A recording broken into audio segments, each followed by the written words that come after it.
দাম দিয়াছি মায়ের অশ্রু বনের সম্ভ্রম রে,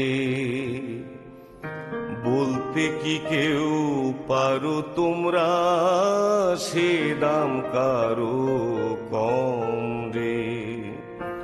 কত কুলের কুলাঙ্গনা নাম নিয়াছে বীরাঙ্গনা, দুঃখে বাংলার পদ্মা মেঘনা যমুনা যে উজান বয়। আমি দাম দিয়ে কিনেছি বাংলা, কারুর দানে পাওয়া নয়। আমি দাম দিয়ে কিনেছি বাংলা।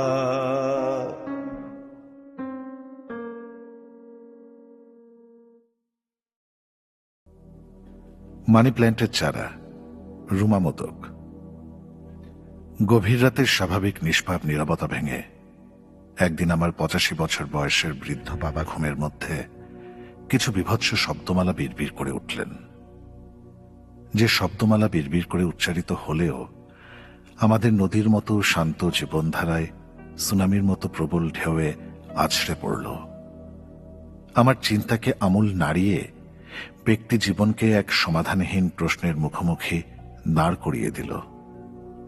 আমার বাবা বিগত জীবনে সফল আর সুপ্রতিষ্ঠিত দিন কাটানোর পর অন্তিম বয়সেও বার্ধক্যজনিত জরা ক্লান্তি সত্ত্বেও যার জীবন নির্বিঘ্ন সুস্থির। আপাত নিরাপরাধ একটা পরিবারে পুলিশের হঠাৎ দরজায় গ্রেফতারি পরোয়ানা নিয়ে ধাক্কা দেওয়ার মতো ঘটনাটি ঘটে। ভীষণ বিব্রতকর, অভাবনীয় এক ধাক্কা। আমি তার পুত্র। আমি না হয় পিতৃত্বের দায় অস্বীকার করা যায় না বলে বিনা প্রশ্নে একজন মৃত্যু পথযাত্রী ভুলমনা বৃদ্ধের এই বিড়বিড়টাকে তেমন গুরুত্ব দিলাম না। জীবনের অর্ধশত বছর ডাক্তারি পেশার সাথে জীবন কাটিয়েছেন। কোন অতীত রোগী অনেক দূর অতীত থেকে সময়ের দেয়াল ভেঙে চুরে বর্তমান হয়ে উঠছে এমনতর ব্যাখ্যায় বিষয়টা মেনে নিতে পারতাম। কিন্তু পুত্রবধূ মধ্যরাতে বাবার ডায়াপার বদলাতে গিয়ে প্রথমবার সেই কথাটা শুনল, আর চরমতম অস্থির মানসিক অবস্থায় কিং কর্তব্য বিমূঢ় হয়ে দৌড়ে বেডরুমে এসে আমাকে ধাক্কা দিয়ে ঘুম থেকে জাগালো নাজিহা, আমার স্ত্রী। ঘুম ভেঙে বৃত্তান্ত শুনে আমি যতটা না অবাক হই তার চেয়ে বেশি ভেবাচাকা খাই নাজিহার সন্ত্রস্ত ফ্যাকাশে চেহারা দেখে। স্বনামে পরিচিত স্বনামধন্য চিকিৎসক আমার বাবা। কত ডাক্তার, কত নার্স আর অগণন রোগীর সংখ্যা উল্লেখ অসম্ভব বলে অনুল্লেখ্যই থাক। কোনদিন চারিত্রিক কোন স্খলনের ছিটে ফোটা গল্প গুজবও যেমন আমার কানে আসেনি, জীবদ্দশায় মাকেও কোনোদিন এ সংক্রান্ত কোনো বিষয় নিয়ে কোনো অভিযোগ করতে শুনিনি। কিন্তু এই মুহূর্তে নাজিহার আতঙ্কমাখা ভীতিকর অবস্থা দেখে আমি ব্যাপারটা বোঝার চেষ্টা করি। দ্রুততম ত্রস্ততায় বাবার ঘরে যাই। ঘরের ভেতর জিরো পাওয়ারের বাল্ব জ্বলছে। আসন্ন পূর্ণিমা দিনের নীলাভ জ্যোৎস্না ছড়ানো সারা ঘরে। ঘরময় ছড়িয়ে আছে অস্পষ্ট অন্ধকার, অথচ সব দেখা যাচ্ছে স্পষ্ট। মৃদু অনুজ্জ্বল সে আলোতে আমি দেখি গভীর ঘুমে আচ্ছন্ন আমার বাবা। মিনিট কয়েক আগে তিনি এমন কিছু বলেছেন যা শুনে নাজিহা এমন বিব্রত আতঙ্কে মুষড়ে পড়েছে। ঘুমন্ত নিষ্পাপ বাবাকে দেখে কল্পনাও করা যায় না। বেডরুমে ফিরে নাজিহাকে সান্ত্বনা দেই। কি বলতে কি শুনেছ? ঘাবড়ে গেলে কেন এত? কিন্তু কয়েকদিন পর দ্বিতীয়বার নাজিহা একই কথা শুনে আবার ঘাবড়ে গেলে বিষয়টিকে আর পাত্তা না দেওয়ার সুযোগ থাকে না। নাজিহার মতো পুত্রবধূ বারবার চিকিৎসা থেকে সেবা যে বিনা অভিযোগ, বিনা আপত্তি কিংবা বিনা অজুহাতে করে, সে বাবাকে নিয়ে মিথ্যা বলবে বা বানিয়ে বলবে, এটা আমার কল্পনাতেও আসে না। কিন্তু প্রথম দিন ভুল শুনতে পারে ভেবে সান্ত্বনা পেলেও দ্বিতীয় দিন নিশ্চিত হই বাবা আসলে এই রকমই কিছু বলেছেন। তারপর ঘটনাটি পরপর কয়েকদিন ঘটতেই থাকে। প্রায় প্রতি রাতে নাজিহা ডায়াপার বদলাতে গেলেই বাবার বিড়বিড় শুনতে পায়। প্রথম দিনের ঘাবড়ে যাওয়া রূপান্তরিত হয় দুশ্চিন্তায়। বাবা চেতনে অবচেতনে বেঘরে এই একটা কথা কেন বারবার বলেন? আমি আর নাজিহা দুজনেই সত্যের অনিবার্যতার মুখোমুখি, এর কদর্যতা নিয়ে পীড়িত হই। এ কি বাবার কোনো গোপন জীবন, লুকানো পাপ, যা কেউ জানে না? এখন তিনি অচেতনে কনফেস করছেন। এর প্রভাব কি হতে পারে এই চিন্তা করার মতো উপযোগী নয় তার মস্তিষ্ক। আমরা দুজন, আমি আর নাজিহা, বাস্তবতা উপলব্ধি করে কি করা যায় পরামর্শ করতে বসি। বাবার যে বয়স আর শারীরিক অবস্থা, এই সময়ে এটা নিয়ে বিন্দুমাত্র আলোচনায় বাবার কিছুই আসবে যাবে না, বরং আমাদের প্রাত্যহিক জীবনধারাকেই ব্যাহত করবে। শুনেও না শোনার ভান ধরে থেকে এরকম লজ্জাজনক একটা বিষয়কে এড়িয়ে যাওয়ায় উত্তম বুদ্ধিমত্তার কাজ বলে সিদ্ধান্তে উপনীত হই আমরা। কিন্তু বাসায় আমার বয়সন্ধিকালের 2 সন্তান, সপ্তাহান্তে বাসায় কমিউনিটির পুনর্মিলনী। আমাদের চেয়ে বয়সে বড় ছোট কত পুরুষ মহিলা আর তাদের বাচ্চাদের সমাবেশ। তাদের কারো কারো কাছে দেবতুল্য মানুষ আমার বাবা। যদি তাদের কারো সামনে বলে ফেলেন কখনো কথাটা, কি লজ্জা! আমাদের মধ্যে এক আতঙ্ক ভর করে। মৃত্যুর কয়েক মাস আগে বাবার এই কথাটা বলার মাত্রা বেড়ে গেলে বাধ্য হয়ে আমি আর নাজিহা হাউস ফিজিশিয়ানের সাথে পরামর্শ করতে যাই। তিনি প্রত্যাশিতভাবে কথাটা কি জানতে চান। কথাটা ডাক্তারকে বলতে হবে। দৃঢ়তার সাথে এমন মানসিক প্রস্তুতি নিয়ে এলেও ডাক্তারের সামনে কথাটা বলতে গিয়ে বিব্রত আমি তোতলাতে থাকি। আমাকে থামিয়ে দিয়ে শেষ পর্যন্ত নাজিহাই কথাটা বলে। বাবা বলেন, ব্লাউজটা খোলো, পেটিকোটটা খোলো, আমাকে দেখতে দাও। আমরা যতটা গুরুত্ব আর উৎকণ্ঠা দিয়ে বিষয়টা উত্থাপন করি, ডাক্তার ততোধিক নিরাসক্ততায় খুব পরিচিত সমস্যার মতো বিষয়টি হালকা ভাবে নেন, আর বাবার অতীতের কোনো ঘটনাজাত স্মৃতির সম্ভাবনা উল্লেখ করে এটিকে তেমন গুরুত্ব না দেওয়ার পরামর্শ দেন। ক্যান্সারের রোগী বাবা, বয়সের কারণে এখন প্রায় চিকিৎসার ঊর্ধ্বে, হয়তো খুব কম সময়ে বাঁচবেন। আমরা জানতাম। আমি এবং নাজিহা আমরা দুজনেই পেশাগত সকল সুযোগ ও সম্ভাবনা কাজে লাগিয়ে নানা দিক থেকে প্রায় একই উত্তর পেয়েছি। আমি নাজিহা দুজন ডাক্তার, আরেকজন স্বনামধন্য ডাক্তারের মৃত্যুর জন্য অপেক্ষা করছি। নিরুপদ্রব বিষাদের মতোই ছিল সে অপেক্ষা।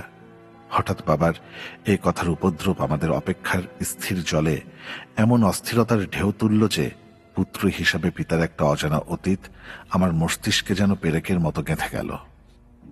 আমার বাবা মোহাম্মদ হাশিম রহমান প্রথমে চাকরির সুবাদে ঢাকাতে স্থিত হয়েছিলেন, অথবা বলা যায় স্থিত হবার জন্যই ঢাকায় এসেছিলেন। কিন্তু তারপর বিয়ের সুবাদে মার্কিন মুলুকে। আমি জন্ম কিংবা বোধ হবার পর থেকে বাবাকে দেখেছি হাসপাতালে, চেম্বার আর পড়াশোনা নিয়ে ব্যস্ত। কোনোদিন দেশ নিয়ে, আত্মীয় স্বজন অতীত নিয়ে কোনো আড্ডা, ভালো কিংবা মন্দ, কোনো গল্পই করার ফুরসত ছিল না তার। তিনি কি ইচ্ছে করেই করেননি, নাকি তার ব্যস্ততা তাকে তা করতে দেয়নি, আমি ঠিক জানি না। আমার পিতৃপুরুষের জন্ম পরিচয়, আমার কালো চুল, বাদামি ত্বক, নৃতাত্ত্বিকভাবে বাঙালি জাতীয়তা আর এই স্বাধীন হবার জন্য একটা দেশের যুদ্ধ, আত্মদান ইত্যাদি আমি ভাষা ভাষা জানতাম কেবল। এসবের প্রতি আমার শ্রদ্ধা কিংবা অশ্রদ্ধা কোনোটাই জন্ম নেয়নি। জন্ম নেওয়ার সুযোগই আমার বাবা তৈরি করে দেননি। আর আমার মা জাতীয়তায় বাঙালি হলেও জন্মসূত্রে মার্কিন নাগরিক। তিনি ঠিকঠাক সব হয়তো জানতেনই না। জন্ম থেকে উন্নত দেশের সকল সুযোগ সুবিধা নিয়ে বড় হতে হতে আমাদের যে কোনো অতীত থাকতে পারে, আমার পূর্বপুরুষেরা সেই অতীতের মাটিতে মিশে আছে, কোনোদিন তলিয়ে ভাবিনি। কোনোদিন ভাববার কোনো অবকাশই মিলেনি। উন্নত দেশের যখন যা তখন তা নিয়মানুবর্তী জীবনের ছাঁচে ফেলা যাপনে আমার বড় হয়ে ওঠা।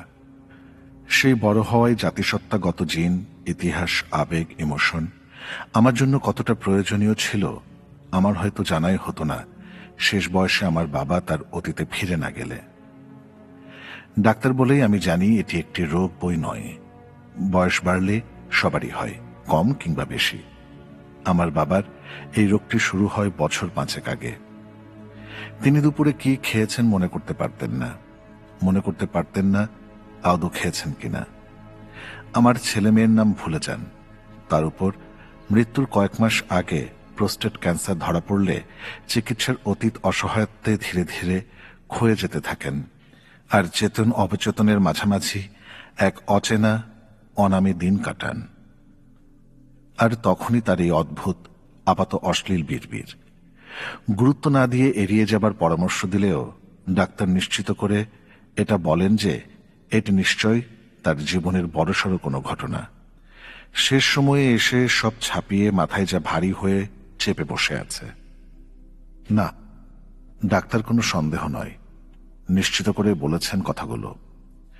সুরক্ষিত মূল্যবোধের সাম্রাজ্যে বড় হলেও আমি বড় হয়েছি মামা খালাদের সাথে, বাঙালি মূল্যবোধেই। বাবা কোনো মেয়েকে বলবেন ব্লাউজ খুলতে, পেটিকোট তুলতে, এবং তিনি আমার মা নন, ব্যাপারটা মেনে নেওয়া আমার কাছে খুব সহজ হলো না। আমি কৌতূহল নিয়ে বাবার কাছাকাছি একটু বেশি যেতে যেতে একটা অস্পষ্ট নাম আবিষ্কার করতে পারলাম, অপর্ণা। অপর্ণা হিন্দু মাইথোলজির নাম। আমি গুগল এবং উইকিপিডিয়া ঘেটে অপর্ণা নামের অর্থ বের করি। দেবী পার্বতী আর আরাধ্য প্রেমিক শিবকে পাওয়ার লক্ষ্যে অনশনের এক পর্যায়ে পাতা মানে পর্ণ পর্যন্ত খাওয়া ছেড়ে দিয়েছিলেন, তাই তার নাম হয়েছিল অপর্ণা। সেদিনের পর থেকে লক্ষ্য করতে চাই বাবা কি এই কথাগুলো অপর্ণা নামের কাউকে বলেন। হয়তো নামটা বলেন, আমরা খেয়াল করিনি কোনোদিন। সেদিনের পর থেকে খেয়াল করতে শুরু করলাম। আশ্চর্য হয়ে আবিষ্কার করলাম আমার বাবা, যাকে কাঠখোট্টা পুরোদস্তুর একজন প্রফেশনাল ডাক্তার হিসেবেই লোকে চেনে, সেই তিনি অপর্ণা নামের একটা অজানা মেয়েকে বলছেন, অপর্ণা, ব্লাউজটা খোলো, দেখতে হবে তো আমার। অপর্ণা, পেটিকোটটা তুলো, আমাকে দেখতে দাও। বাবার কোনো গোপন অস্বীকৃত অতীত থাকতে পারে, বিষয়টা আমাদের মুষড়ে দিল। আমাদের কাছে বাবা ফেরেশতার মতো পরোপকারী আর সততার পরাকাষ্ঠা। কমিউনিটিতে বাবার পরিচয় আমাদের আলাদা মর্যাদা দেয়। আমাদের নাম, পরিচয়, প্রতিষ্ঠা যা কিছু তার অর্ধেকই তো বাবার সুনাম, সুযশের পথ ধরে। যদি তেমন কিছু উন্মোচিত হয়, অচেনা এক বাবাকে আবিষ্কার করে শ্রদ্ধার কাছে প্রতারিত হওয়ার বেদনায় আমরাই মুষড়ে পড়ব বেশি। আমাদের উৎকণ্ঠিত বিষণ্ণ সময়ে একদিন গভীর রাতে সমস্যাটার একটা স্কুপ পাওয়া গেল। সেদিন গভীর রাতে বাবা হঠাৎ আমাকে মোবাইলে কল দেন। যাবতীয় মেল টেল চেক করে ল্যাপটপ বন্ধ করে সারাদিনের ক্লান্তি ঝেড়ে আমি তখন মাত্র ঘুমানোর আয়োজন করছি। তখন টেবিলে ভাইব্রেশনে মোবাইলটা কেঁপে উঠলে আমি হাতে নিয়ে দেখি বাবা আর আমি পাশাপাশি রুমে থাকি। বাবা বিছানা থেকে উঠে আমাকে ডেকে নেওয়ার মতো শারীরিক সক্ষমতা তার তখনও বর্তমান। তিনি সেটা পারতেন, কিন্তু পাশাপাশি রুম থেকে তিনি আমাকে ফোন করলেন। এটাও তার মানসিক বিশৃঙ্খলতার কারণেই বলে আমার মনে হলো। বললেন, একটু রুমে আসো, জরুরি কথা আছে। এত রাতে আবার কি এমন জরুরি কথা? দুর্ভাবনাগ্রস্ত কল্পনাকে আমি খুব বেশি দূর বিস্তৃত করতে পারলাম না। দ্রুত দরজা খুলে বাবার রুমে গেলাম। পাশে টেবিলে টেবিল ল্যাম্পটা জ্বালানো। টেবিল ল্যাম্পের ছিটকে পড়া আলো আধারিতে ঘরটা বাবার আচরণের মতোই দুর্ভেদ্য লাগে। বাবা ঘুমননি, তাকে কড়া ঘুমের ওষুধ দেওয়া হয়েছে, কিন্তু তিনি ধ্যানের মতো আসন করে বসে আছেন খাটের ঠিক মাঝখানটায়। আমার দিকে নয়, দরজা থেকে মাটিতে শুয়ে পড়া আমার ছায়ার দিকে তাকিয়ে আমাকে ইশারায় সামনের চেয়ারটাতে বসতে বললেন তিনি। আমি বসলাম। কোনো ভূমিকা না নিয়ে তিনি যেন ধ্যানগ্রস্ত প্রাচীন ঋষির মতোই আদেশ দিলেন, আমাকে দেশে নিয়ে চলো। আমি তো শুনে তাজ্জব। বলেন কি? প্রতি সপ্তাহে তাকে নিয়ে ডাক্তারের কাছে যেতে হয়, প্রতি মাসে 1-2 বার হাসপাতালে ভর্তি করতে হয়। তাকে নিয়ে আমরা বিকেলে পার্কে যাবারও সাহস করি না। তিনি নাকি এখন দেশে যাবেন। আমি কৌতূহল সংবরণ করে তাকে জিজ্ঞেস করি, কোন দেশে যাবেন, কেন? দেশে তেমন কেউ আছে বলে আমার জানা নেই। কারো জন্য কিছুর জন্য কোনো আফসোস, আবেগ, স্মৃতিচারণ কখনোই করতে শুনিনি তাকে। আজ কি হলো হঠাৎ? আমার কৌতূহল মান্যতার সীমা ছাড়ায়। আমি কিছুটা রেগেই আকুল প্রশ্ন করি, দেশে কি? দেশে কেন যাবেন? অতর্কিত খুনির মতো আমাকে অপ্রস্তুত করে তিনি খুব নির্বিকারভাবে উত্তর দেন, আমার জন্য অপর্ণা অপেক্ষা করে আছে।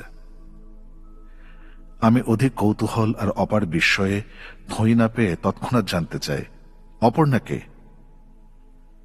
বাবাও ততোধিক নির্বিকার উত্তর দেন, ওই যে 9 নম্বর কেবিনের রোগী। তিনি ধ্যানস্থের মতো বলতে থাকেন, যেন মার্কিন মুলুকে 85 বছর বয়সে নয়, তিনি আছেন অতীতের কোনো বাস্তবতায়, যেখানে অসম্ভবের মতো আমিও বর্তমান ছিলাম। আমার সব জানা। তিনি বলতে থাকেন, ওই যে মনে নেই তোর, সারি সারি তাঁবুবাঁধা কক্ষগুলোতে বিভৎস সব রোগী, কারো কাঁধে গুলি, কারো পেটে, মেয়েগুলোর সারা শরীরে বিভৎস কামড়ের ক্ষত, নখের আঁচড়, যৌনাঙ্গে বেয়নেটের খোঁচায় ঘা হয়ে পচে গেছে, এক হয়ে গেছে পায়খানা প্রস্রাবের রাস্তা, রক্ত বন্ধ করা যাচ্ছে না কিছুতেই। উফ, কি ভয়ানক! তোর মনে নেই? এত তাড়াতাড়ি সব ভুলে গেলি? উফ, সহ্য করা যায় না। তোর মনে নেই এর মধ্যে হাসপাতালে হইচই বেঁধে গেল, 9 নম্বর তাঁবুর মেয়েটাকে খুঁজে পাওয়া যাচ্ছে না? সেই মেয়েটার নামই তো অপর্ণা। দৌড়ে পালিয়ে যাবার সময় টিলার ঢাল থেকে 2-3 জন নার্স তাকে টেনে হিচড়ে এনে বিছানায় শুইয়ে বেঁধে দিয়েছিল। আমি ওকে জিজ্ঞেস করেছিলাম ও কোথায় গিয়েছিল। ও বলেছিল মরতে। সত্যি আত্মহত্যা করতে গিয়েছিল অপর্ণা। আমি ওকে কথা দিয়েছিলাম আমি আছি ওর জন্য, ও যেন আর মরতে না যায়। বাবা হঠাৎ থেমে যান। বাবা আর কিছু মনে করতে পারেন না। আমি খুঁজতে থাকা গল্পটির সন্ধান পাই, যে গল্পটা আমি আকুল হয়ে খুঁজছিলাম, আর সে গল্পটা আমার কাছে একেবারেই নতুন। আমার মা মারা গেছেন আজ 10 বছর। এই সময়ে অপর্ণার নাম শোনা আর সেই নামের রেশ ধরে বাবার জীবনের অজানা অধ্যায় উন্মুক্ত হওয়া আমার জন্য ভীষণ বিব্রত একটা ব্যাপার। আমি ভাবি, যে বাবা আমার ছেলে ইরফান, মেয়ে তুরান আর স্ত্রী নাজিহার নাম ভুলে যান, তিনি এই বয়সে কোন এক অপর্ণার কথা এই অন্তিম অচেতনে বলছেন। মা কি তার সম্পর্কে কিছু জানতেন? মা থাকলে জিজ্ঞেস করা যেত, কিন্তু মা যখন বেঁচে নেই, তখন অপর্ণাকে নিয়ে আমার 85 বছর বয়সের বৃদ্ধ বাবার জন্য তেমন কোনো আগ্রহ না দেখালেও চলে। কিন্তু আমার আগ্রহ বাস্তবের সব যুক্তি অগ্রাহ্য করে অনিয়ন্ত্রিত হয়ে পড়ে। আসলে কোনো এক অপর্ণার কথা বলে বাবা এক অজানা আর বিস্ময়কর অতীতের দরজা আমার সামনে খুলে দিলেন। আমি 45 বছরের যুবক, নতুন করে নতুন এক পরিচয়ের সামনে দাঁড়ালাম। আমার জন্ম, জাতীয়তা, পেশা, প্রতিষ্ঠা, নিত্য নৈমিত্তিক জীবন সব যেন ধাক্কা খেল হঠাৎ। আমার মনে হলো আমি এত কিছু না জেনে কিভাবে এক জীবন কাটিয়ে দিলাম। বাবার স্মৃতিভ্রষ্টতা, বাবার অসুস্থতা, একটা নাম অপর্ণা আমার সামনে এনে না দাঁড় করালে আমি হয়তো অতীত, আমার শিকড় কিচ্ছু নিয়ে হয়তো কোনোদিন ভাবতামই না। বাবা অপর্ণার নামটা বলল বলেই আমি আবিষ্কার করলাম কত সমৃদ্ধ ইতিহাসের উত্তরাধিকার থেকে উঠে এসেছে আমি, যে দেশের মানুষ রক্ত দিয়ে দেশ স্বাধীন করেছে। 45টা বছর আমি সেই ইতিহাস তেমন গভীরভাবে জানিইনি। আমার বাবাও বলেননি তেমন করে, কিংবা হয়তো পেশাগত ব্যস্ততায় বলার সুযোগই পাননি, নাকি ইচ্ছে করেই বলেননি। না, তা কেন হবে? আমার এই ভাবনাকে আর প্রশ্রয় দেয় না। বাবার মৃত্যুর পর নিজেকে যথেষ্ট প্রস্তুত করেই দেশে আসি আমি। পূর্বপুরুষের ভিটা ফরিদপুর। 3-3টে উদ্দেশ্য এক করে এখানে আসা। বাবার শেষ বয়সের এক স্মৃতিভ্রমের পথ ধরে নিজের অতীত খোঁজা, আর অপর্ণা নামের একটা অপরিচিত মেয়ের সাথে বাবার সম্পর্ক কিংবা গভীরতা উন্মোচন করা, আর নিজেকে শেকড়ের সাথে কিছুটা সংশ্লিষ্ট করা। আমি যে বিদেশি কোম্পানির সাথে মেডিকেল অ্যাসিস্ট্যান্ট হয়ে দেশ বিদেশ ঘুরি, তারাই ঠিক করে দিয়েছে পর্যটন গাইড দুলালীকে, পর্যটন ভিত্তিক এনজিও ভ্রমণ কাব্যের চিফ। ফরিদপুর শহরটাতে ইচ্ছে করে কয়েকদিন থাকি আমি। বাবার কোনো আত্মীয় স্বজন দেশে নেই। জীবদ্দশায় পূর্বপুরুষের ভিটার ঠিকানাও জানা হয়নি। তবু শহরের রাস্তা দিয়ে অবিন্যস্ত হাঁটি আর ভাবি, এই ধূলিকণায় আমার বাবা, তার বাবার পায়ের স্পর্শ আছে। আমার পূর্বপুরুষের নাড়ি পোতা আছে। শিকড় ছাড়া গাছ বাঁচে না, অথচ আমি শিকড় সন্ধান না করেই স্বর্ণলতা হয়ে বেঁচেছিলাম এতকাল। তেমন কিছু দেখার নেই এই অঞ্চলটিতে। দুলালী আমাকে ঘুরিয়ে ঘুরিয়ে দেখায় সব। জমিদারি আমলের সাক্ষ্য বহন করা কিছু পুরানো স্থাপত্য, কবি জসিমউদ্দিনের বাড়ি আর শ্রী অঙ্গন। এখানে প্রার্থনারত হিন্দু সাধুদের গুলি করে হত্যা করা হয়েছিল ৭১-এ। দুলালী দেখালো আমাকে মন্দিরের ভেতরে সাধুদের অবয়ব বানিয়ে সাজিয়ে রাখা। দুলালী গভীর নিমগ্নতায় হাতজোড় করে শ্রদ্ধা জানালো ওদের। কেমন অপরিচিত লাগলো ওর শ্রদ্ধা জানানোর ভঙ্গিটা। সাধারণত দেশের বাইরেও যে কমিউনিটির সাথে আমাদের মেলামেশা, ওঠা বসা, এমনভাবে শ্রদ্ধা জানানোর রীতি আমি দেখিনি কখনো। ওকে হিন্দু রীতিতে প্রণাম করলো। মার্কিন মুলুকে ভারতীয় হিন্দুদের দেখেছি আমি এমনভাবে শ্রদ্ধা জানাতে। কয়েকটা হিন্দু পাড়ায় গেলাম। অপর্ণা নামের কোনো নারীর সন্ধান করতে পারলাম না। একেবারে সুনির্দিষ্ট করে জিজ্ঞেস করলেও কোনো পাড়ায় কেউ বলল না সেখানে অপর্ণা নামের কেউ আছে কিংবা ছিল কখনো। দুলালী আয়োজন করে ফেলল শহরের গণ্যমান্য হিন্দুদের নিয়ে একটা বৈঠকেরও। তাদের সাথে মতবিনিময় হলো আমার। স্পষ্ট করেই বললাম আমি, অপর্ণা নামের একজন নারীকে খুঁজছি আমি। আমার বাবা সম্ভবত তার চিকিৎসা করেছিলেন। কেউ কি কোনো সন্ধান দিতে পারেন? কেউ পারল না। একজন ডাক্তারের অগণন রোগী, এভাবে শুধু নাম দিয়ে কাউকে খুঁজে বের করা যায়? দিন কয়েক প্রায় সব ধরনের চেষ্টা করে অপর্ণাকে খুঁজে পাওয়ার আশা বাদ দিলাম আমি। পূর্বপুরুষের মাটি স্পর্শ করাটাই প্রাপ্তি হিসেবে মেনে নিলাম। ঘোরাঘুরি শেষ করে ফেরার আগে আমি প্রায় জোর জবরদস্তি করে দুলালীর বাড়ি যেতে চাইলাম। সিলেট অঞ্চলে বাড়ি ওর। ফরিদপুর থেকে ভাঙাচোরা রাস্তা পেরিয়ে যেতে যেতে প্রায় পুরো দিনের ধাক্কা। দুলালী প্রথমটাই রাজি ছিল না। আমি ওর ক্লায়েন্ট বই তো নই, অন্য ৫ জন ক্লায়েন্টের মতোই। পিতৃপুরুষের জেলা ফরিদপুর, বাংলাদেশের রাজধানী ঢাকা ছিল আমার ঘোরার তালিকায়। আর পরে যুক্ত হলো গাইড দুলালীর জেলা সিলেট। সিলেট আমার তালিকায় ছিল না, কিন্তু দুলালীর সঙ্গে ঘুরে ঘুরে সিলেটের প্রতি আমার আগ্রহ জন্মালো। ঠিক সিলেট নয়, দুলালীর পরিবারের প্রতি। দুলালী প্রথমটায় ওর বাসায় ও আমাকে নিতে রাজি হয়নি। কাছেই নাকি ৫ তারকা হোটেল গ্র্যান্ড সুলতান রয়েছে, সেখানে থাকার বন্দোবস্ত করতে চাইল। জন্ম থেকে দেশের জল মাটি হাওয়ার বাইরে অন্য জল মাটি হাওয়ায় বড় হওয়া আমার জন্য টিনের চালের ঘরের বাইরে বেশ দূরত্বে টয়লেট, গোসল করার কলতলা ইত্যাদি মেনে নেওয়া কঠিন। দুলালী আমাকে আগেই বলে এসব, কিন্তু আমার যে ভীষণ আগ্রহ জন্ম হলো দুলালীকে কয়েকদিন দেখে দেখে। আমি যে ওর বাড়িতেই থাকতে চাই, তা প্রকাশ করলে অন্য অর্থ দাঁড়ায় কিনা ভেবে আমি চুপ করে রইলাম, কিন্তু ওর বাড়িতেই থাকার অটল সিদ্ধান্ত থেকে নড়লাম না। রাস্তায় বিব্রত দুলালী বারবার বলছিল, কেন যে এত কষ্ট করে শুধু শুধু আমার বাড়ি যাচ্ছেন? ভীষণ কষ্ট হচ্ছে আপনার।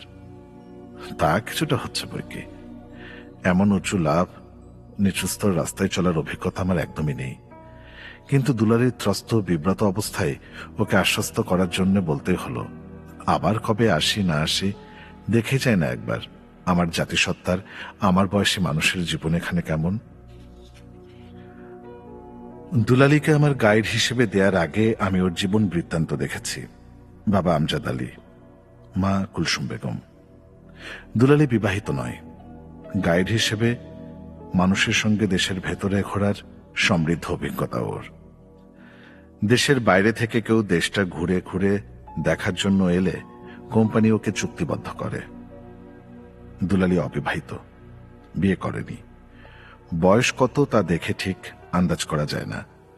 কথা বলে জানলাম বাংলা নামের দেশটির সমান বয়সের, অর্থাৎ 54-55, কিন্তু অনায়াসে 30-35 বলে চালিয়ে দেয়া যায় ওকে।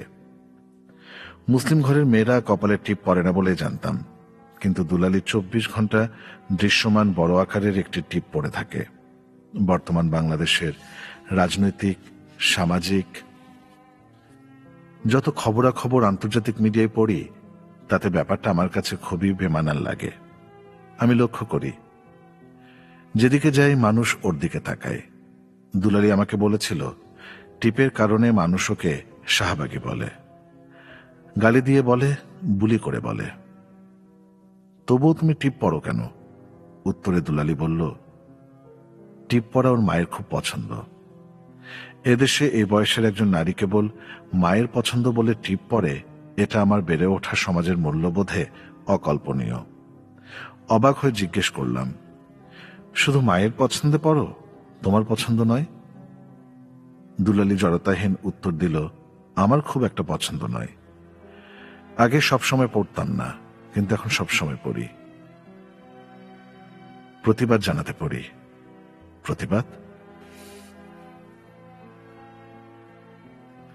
আমার আরো বিষয় উপলব্ধি করে প্রশ্ন করার আগেই ও উত্তর দিল, এই যে টিপ পড়লে শাহবাগী ট্যাগ দেয়া, তা হলো গালি হিসেবে। আমি এর প্রতিবাদ জানাই টিপ পড়ে। শাহবাগ শব্দটি আমার কাছে নতুন। দুলালীর কাছে জানলাম যুদ্ধাপরাধীদের বিচারের দাবিতে সেখানে এক হয়েছিল লক্ষ লক্ষ মানুষ, অথচ বাংলাদেশ ইতিহাসের স্বর্ণোজ্জ্বল ইতিহাসটিকে এভাবে কলঙ্কিত করে দিল ওরা। রাজধানীর বুকে একটা জায়গা বইতে নয় শাহবাগ, সে জায়গায় লক্ষ মানুষের সাথে দুলালীও ছিল, যুদ্ধাপরাধীদের বিচারের দাবিতে। দেশের রাজনৈতিক পট পরিবর্তন হয়ে গেছে বলেই ইতিহাসের গতি প্রকৃতিও বদলে যাবে। মানুষ এই বর্বর নৃশংসতার কথা ভুলে যাবে। বলতে বলতে কেমন বিষণ্ণ হয়ে পড়ে দুলালী। এই বিষণ্ণতার অর্থ আমি জানি না, কিংবা উপলব্ধি করতে পারি না, কিংবা এই বিষণ্ণতা অনুবাদ করার সামর্থ্য আমার নেই। দুলালীকে বলি, মিডিয়ায় পড়েছে নারীদের পোশাক আশাক এসব নিয়ে মব হচ্ছে দেশে, তুমি টিপ লাগিয়ে ঘুরো, মবের ভয় পাও না? দুলালী এক মুহূর্ত ভাবে না, যেন এর উত্তর ওর তৈরি করা ছিল, কিংবা অনেক জায়গায় দিতে হয় বলে প্রায় মুখস্থ। ভয় আছে, কিন্তু পায় না। কিছু প্রতিবাদ তো জারি রাখতে হবে। বিনা প্রতিবাদে সব মেনে নিলে চলবে কি করে? ওর কথাগুলো কেমন দৃঢ়, বক্তৃতার মতো শোনায়। ভীষণ ভালো লাগে আমার ওর দৃঢ়তা। যুদ্ধাপরাধী শব্দটা নিয়ে আমি গভীরভাবে কিছু ভাবিনি কখনো। নিজের পেশাগত উন্নয়ন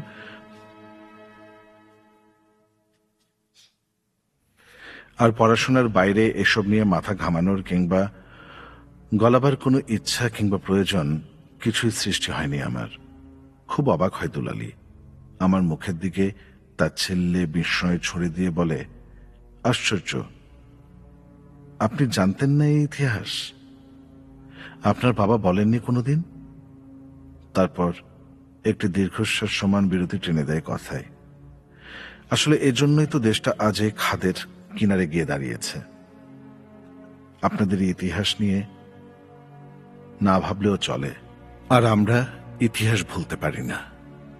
অদ্ভুত ওদের বাড়িটা। কাঠের দোতলার কার্নিশ পেঁচিয়ে পেঁচিয়ে মানি প্ল্যান্টের গাছের ঝোপ যে দুর্ভেদ্য আলিঙ্গনে জড়িয়েছে, তাতে ভেতর থেকে দিনের আলো চোখে পড়ে না। গেট খুলল দুলালী নিজেই। ওর ব্যাগে একটা চাবি থাকে, তাই বাইরে থেকে ডাকতে হয় না। ভেতরে পেঁচানো সিঁড়ি বেয়ে উপরে উঠতে উঠতে একটা পুরানো বনেদি গন্ধ নাকের ভেতর দিয়ে পেটে গিয়ে প্রবেশ করল। মনে হলো আমার গত জন্মে যেন এই গন্ধটা আমার চেনা ছিল। দুলালীদের বাড়িতে আলগা আভিজাত্য নেই। সরল স্বাভাবিক জীবনের ছবি ঘর জুড়ে ছড়িয়ে ছিটিয়ে আছে। জানালায় রশি দিয়ে বাঁধা পর্দা, কালচে কাঠের চেয়ার টেবিল, সবকিছু গোছানো পরিপাটি। দরিদ্রতা ঠিক নয়, আবার ধনাঢ্য বলা মুশকিল। যত্ন আর রুচির ছাপ স্পষ্ট হয়ে আছে এখানে সেখানে। আমার সামনে নুডলসের বাটি সাজিয়ে রেখে দুলালী জানতে চায়, আপনি কি শুধু অপর্ণার খোঁজে দেশে এসেছেন? আমি বললাম, না, আমি জানতাম অপর্ণাকে খুঁজে বের করা এত সহজ নয়। কোন এলাকার কোন বাড়ির কিছুই তো আমার বাবা বলতে পারেননি। শুধু নাম দিয়ে কি মানুষ বের করা যায়? আমি এসেছি আমার ইতিহাসের গৌরবকে একটু ছুঁয়ে দেখতে। আমার শিকড় হয়তো আমার জানাই হতো না বুড়ো বয়সে বাবা অপর্ণার নাম না বললে। আমি এসেছি একটা দেশ দেখতে, যে দেশের মানুষ রক্ত দিয়ে দেশ স্বাধীন করেছে। দুলালী জানতে চাইল, কেমন দেখলেন? ওর কণ্ঠের গভীর আক্ষেপ আমাকে সংক্রমিত করল। আমিও প্রথম দেখার বিষাদময় আক্ষেপ লুকাতে পারলাম না। বললাম, আমি খুব অবাক হয়েছি শুনে এদেশের কিছু মানুষ স্বাধীনতার বিরোধিতা করেছে। আবার মানুষকে এই স্বাধীনতা বিরোধীদের বিচারের দাবিতে স্লোগান তুলতে হয়েছে। কি আশ্চর্য! বাবা কেন কোনোদিন কিছু বলেননি আমি জানি না। দুলালীর বাবাও মুক্তিযোদ্ধা ছিলেন। শুনে আমার ভীষণ ইচ্ছে হলো তার সাথে একবার দেখা করি। দুলালী খুব গর্বে বুক ফুলিয়ে গল্প করল বাবার বীরত্ব গাথা। অস্ত্র হাতে নিয়ে যুদ্ধ করেছিল তার বাবা, কিন্তু তিনি এখন শয্যাশায়ী, কথা বলতে পারেন না। এক নজর দেখা যায় শুধু। ভেতরের রুমে অসাড় নির্জীব মানুষটি শুয়ে আছেন। কে বলবে সে একদিন অস্ত্র হাতে একাই গোটা কয়েক পাকিস্তানি সৈন্য হত্যা করেছে? মানুষটিকে আমার বর্তমান দেশের মেটাফর মনে হলো যেন। কথাটা বললাম আমি দুলালীকে। কি দুর্ভাগ্য জাতি আমরা! গৌরবকে উদযাপন করি না, কলঙ্ককে গায়ে মাখি। মনে হলো দুহাতে অশ্রু মুছল দুলালী। কণ্ঠের অশ্রু মোছা যায় না। বলল, জানেন, এই এলাকার কুখ্যাত রাজাকার লিয়াকত মিয়া হিন্দু প্রধান হরিপুর গ্রাম থেকে ধরে ধরে মেয়েদের নিয়ে যেত ক্যাম্পে। এক রাতে ব্রাশ ফায়ার করে মেরেছে অন্তত 100 মানুষকে। এই লোক ফল মিষ্টি নিয়ে বাবাকে দেখতে এলেন সেদিন। দাঁতে দাঁত চেপে সহ্য করতে হলো আমাদের। এসব গল্পে আমার চিন্তারা এক সমাধানহীন সমীকরণ হয়ে ঘুরতে থাকে মাথায়। আমি আমার আজন্ম লালিত মূল্যবোধে যে সমীকরণ কোনোভাবে মিলাতে পারি না। একটা দেশ, পাকিস্তানি বাহিনীর বর্বরতা, দেশীয় কিছু বেঈমান, তাদের বিচার, আবার উত্তর মেরু, দক্ষিণ মেরু, পট বদলে যাওয়া সমাধানহীন কত প্রশ্ন। রাত গভীর হলে আমি বারান্দায় আমার অসমাপ্ত কাজের জট লাগানো সমীকরণ নিয়ে থ মেরে বসে থাকি। অপর্ণাকে না হয় আর খুঁজলাম না, না হয় অপর্ণা নামের কাউকে পেলামই না, কিন্তু এই ভাবনাটা মাথা থেকে তাড়াতে পারি না। একটা দেশ কি করে এর জন্ম যন্ত্রণা ভুলে যায়? কুলসুম বেগম নিঃশব্দে কখন বাইরে আসেন আমি টের পাই না। বারান্দায় অমাবস্যার রাতের মতো ভুতুরে অন্ধকার।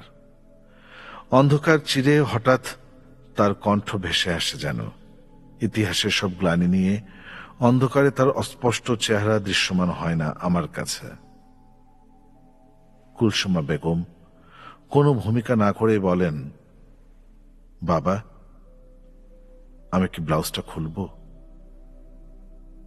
আমি অবাক হয়ে তাকাই। কে আপনি?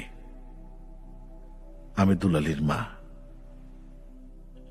আমি আকুল হয়ে প্রশ্ন করি, আপনি কি অপর্ণা? আপনি আমার বাবার কথা জানলেন কি করে? তিনি শান্ত স্বরে উত্তর দিলেন, আমি তো কুলসুমা, দুলালীর মা। নির্দ্বিধায় বলতে থাকলেন, এসব এখন বলতে আর দ্বিধা নেই। বাঁচবই কয়দিন বলো, বলে যেতে হবে। চুপ করে থাকা দেশটার অবস্থা দেখছো না? আমাদের চুপ করে থাকার সুযোগ নিয়েছে। শোনো, শরণার্থী শিবির থেকে সুস্থ হয়ে ফিরে যখন নিজের সমাজে ঢুকতে পারেনি, তখন এই লোকটা আমাকে আশ্রয় দিয়েছিল। আমাকে, দুলালীর বাবা। এমন মানুষেরাই দেশের জন্য যুদ্ধ করেছিল, যেমন তোমার বাবা। আমি আবার জানতে চাই, আপনি কি অপর্ণা? তিনি আবারও দ্বিধাহীন বলেন, আমি তো কুলসুমা, কুলসুমা বেগম, দুলালীর মা। তিনি বলতে থাকেন, আগরতলা শরণার্থী শিবিরে আমার বাবার সাথে পরিচয় হয়েছিল তার। দুলালীর কাছে শুনেই তিনি চিনতে পেরেছেন বাবাকে। বাবা দিনরাত এক করে বাঁচিয়ে তুলেছেন শিবিরের প্রতিটি মেয়েকে, প্রতিটি আহত মুক্তিযোদ্ধাকে। তার কথা প্রতিটি মুহূর্তে মনে পড়ে বাবা। এই জীবন তো তার দেয়া। কার মনে পড়ে আমার বাবার কথা? কুলসুমার নাকি অপর্ণার? গল্প শোনায় বিঘ্ন হবে, তাই প্রশ্নটা না চিবানো রুটির টুকরার মতো গিলে ফেলি। আমার বাবা যা কিছু বলতে পারেননি শেষ বয়সে তিনি বলেন, যা ৪৫ বছর বয়স পর্যন্ত আমি জানতাম না। এই স্বাধীন বাংলাদেশের স্বাধীনতার প্রক্রিয়াটির সাথে আমার বাবাও জড়িয়েছিলেন ওতপ্রোতভাবে। সদ্য পাশ করা একজন ডাক্তার এলাকায় চেম্বার খুলে বসেছিলেন মানুষের সেবা করবেন বলে। সেখান থেকে তিনি চলে গিয়েছিলেন আখাউড়া সীমান্ত দিয়ে যুদ্ধ করার জন্য। অস্ত্র নিয়ে যুদ্ধ করেননি তিনি, যুদ্ধে লড়েছেন মেডিকেল পড়া বিদ্যা আর ছুরি কাঁচি নিয়ে।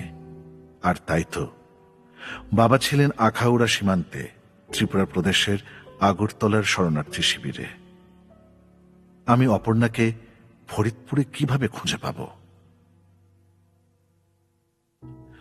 বাবা আপনাদের পেটিকোট ব্লাউজ খুলতে বলতো কেন? অদম্য কৌতূহল আমার শালীনতার দেয়াল ভেঙে দেয়। কুলসুমা নাকি অপর্ণা মোটেই বিব্রত হয় না এই প্রশ্নে, বরং দৃঢ় গলায় বলেন, আমি ৭৫ বয়সী বৃদ্ধ বাবা, এখন বলতে লজ্জা নেই, কিন্তু তখন যন্ত্রণায় কাটা মুরগির মতো ছটফট করতাম, রক্তে ভেসে যেতাম। তবু লজ্জায় আমরা কেউ ডাক্তারকে লজ্জাস্থানগুলো দেখাতে চাইতাম না। তোমার বাবা পেশাদার ডাক্তার, দেশপ্রেম তার রক্তে। আমাদের সুস্থ করে তোলার নেশায় নাওয়া খাওয়া ভুলে গিয়েছিল মানুষটা। কর্তব্যের সাথে ভালোবাসা মেশালেই এমন অকৃত্রিম দায়িত্ববান হওয়া যায়। অবহেলা করে হাল ছেড়ে দেওয়ার মানুষ তিনি নন। জোর করতেন আমাদের, না দেখালে চিকিৎসা দেবেন কি করে? তুমি আমাকে না দেখলে তো বুঝবে না। তোমার বাবা এই কথাগুলো কেন বলতেন, কেন জোর করতেন? বলেই বারান্দার লাইটটা জ্বালান তিনি। পটপট ব্লাউজের বোতাম খুলেন। একটা স্তন মাঝ বরাবর দুটুকরো হয়ে দুদিকে ঝুলে আছে। মাঝে সেলাইয়ের গভীর অমোচনীয় দাগ ইতিহাসের মরা স্রোতের মতো শুকিয়ে আছে। বহুদিন পর যেন তিনি বলার মতো কাউকে পান। বলতে থাকেন নিমগ্ন হয়ে, মানুষ ভুলে গেছে বাবা, ভুলে গেছে। অত্যাচারের পর অত্যাচার করেছে এরা আমাদের পালাক্রমে, মাসের পর মাস। পায়খানার প্রস্রাবের রাস্তা এক হয়ে গেলে রক্ত যখন আর কিছুতেই বন্ধ হয় না, উপভোগের যোগ্য নই বলে বেয়নট দিয়ে খুঁচিয়ে স্তনকে দুটুকরো করে চিরে আমাকে ছুঁড়ে ফেলে দিয়েছিল জঙ্গলে। সেখান থেকে শরণার্থী শিবিরের তাঁবুতে, সেখানে তোমার বাবা। কথাগুলো এতদিন বলিনি বলেই আমি অস্থির হয়ে আবার প্রশ্ন করি, আপনি অপর্ণা? আপনি তো কুলসুমা। ধীর, শান্ত, অথচ দৃঢ় চোখে এবার আমার দিকে তাকান কুলসুমা বেগম। হয়তো আমি অপর্ণা, হয়তো অপর্ণা নই, হয়তো আমি কুলসুমাও নই। আমি তো এদেরই কেউ, যাদের এদেশ বীরাঙ্গনা বললেও স্বাভাবিক জীবন দেয়নি। কিন্তু তোমার বাবা তাদের বাঁচিয়ে তুলেছিলেন। রোদন ও আগুনের অক্ষর কিশোর ও তরুণদের উপযোগী একটি গল্পগ্রন্থ। এতে স্থান পেয়েছে ৪৫ জন লেখকের গল্প, যাদের মধ্যে রয়েছেন শিক্ষক, সাংবাদিক, প্রকৌশলী, গবেষক এবং নানা পেশায় যুক্ত সৃষ্টিশীল মানুষ। পেশাগত জীবনের বাইরে তারা লেখার জগতে একান্ত নিষ্ঠা ও আবেগে সক্রিয়। সামাজিক যোগাযোগ মাধ্যমেও তাদের অনেকেই পরিচিত মুখ। এদের মধ্যে বহুজন পেয়েছেন রাষ্ট্রীয় ও সাহিত্যিক স্বীকৃতি। এই গ্রন্থ ৭১-এর মহান মুক্তিযুদ্ধের সময়কার এক নীরব আর্তনাদের দলিল, যা বছরের পর বছর উপেক্ষিত থেকেছে। এখানে উঠে এসেছে বীরাঙ্গনা ও যুদ্ধশিশুদের ক্ষতবিক্ষত ইতিহাস, তাঁদের অদম্য জীবনযুদ্ধ। গল্পগুলো এমনভাবে রচিত যে প্রতিটি কিশোর ও তরুণ পাঠক এই অপরাজিত নারীদের মর্মবেদনা ও আমৃত্যু সংগ্রামের সাহস তাদের হৃদয়ে উপলব্ধি করতে সক্ষম হবে। এই ইতিহাস নির্ভর গল্পগুলো কেবল অতীত স্মরণ নয়, বরং আগামী প্রজন্মের কাছে দায়িত্বের আহ্বান। প্রকৃত ইতিহাসকে ধারণ ও লালন করে তারা দেশ গড়ার কাজে প্রত্যয়ী হবে, সেটাই আমাদের প্রত্যাশা।